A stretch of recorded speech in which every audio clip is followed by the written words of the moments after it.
In the New Heights podcast, Taylor talked about how the Life of a Showgirl will be a behind-the-scenes look pulling back the curtain of the Eras Tour. So it should be no surprise to us that she hid a ton of Easter eggs in that show.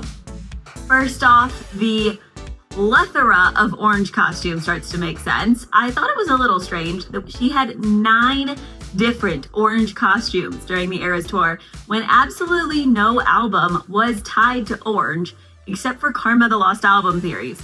Well, now we know. She was already planning the Life of a Showgirl, or at least that her 12th album would be orange. And then, of course, the eagle-eyed fans who called Easter egg on the orange feathered fans that the dancers were practicing with when they were adding Tortured Poets to the set has proven to be accurate. She was drawing extra attention to that Showgirl themed I Can Do It With a Broken Heart set, which was perhaps our biggest Easter egg for this album. By this point, she knew what the theme was going to be of this album, that it was going to be Showgirl themed. And so she put a Showgirl number into the Tortured Poets set. Then the very first costume that we see in the I Can Do It With a Broken Heart music video is the orange lover bodysuit. Equally eagle-eyed are the fans who pointed out that she is pointing to a star in this 100th show post for the Eras Tour. And of course, we've been through the star filter that was put on the lights for the last leg of the Eras Tour. We thought stars would be an important part of TS12, and of course they are a very important symbol for this album, even taking the place of the periods between her initials for her logo for this album, as well as the eyes in her master's letter. We are seeing stars everywhere, and of course, in some ways you could use star and showgirl as synonyms. Certainly, this showgirl is a star. We have also seen props from the Eras Tour make a reoccurrence, as the vigilante shit chairs can be seen in some of the promotional images for this album. Then, of course, she called out how happy she was that we all knew something was up with that Karma door, which tells us that this Karma door is going to continue to play a significant role.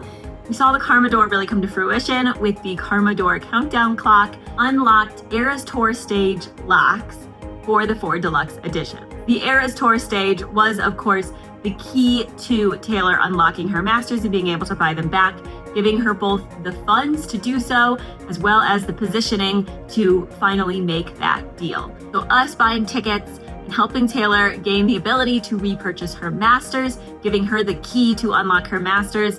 This album is then the gift that she is unlocking for us, giving us a behind-the-stage pass to the Eras Tour filter through her music. Or is it fully unlocked? Because Taylor Nation decided to go a little rogue and responded to this fan by tweeting that they couldn't unlock the orange box because they lost the key in Vancouver, which is where they filmed.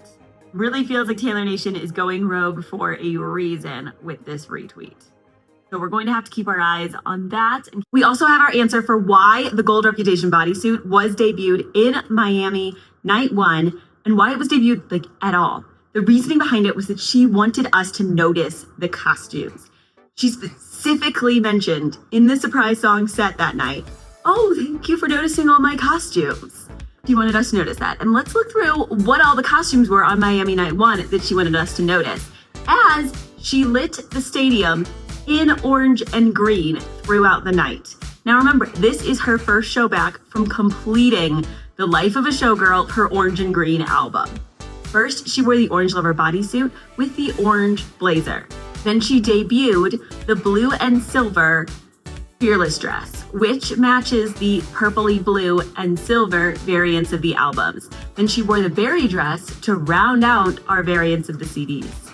And then to top it all off, she does the orange and green during 1989, which Swift Alert called Carrot. And let's be real, she's aware of these things. What did she write in that letter? All those carrots dangling before me? Plus, her red shirt was a lot going on.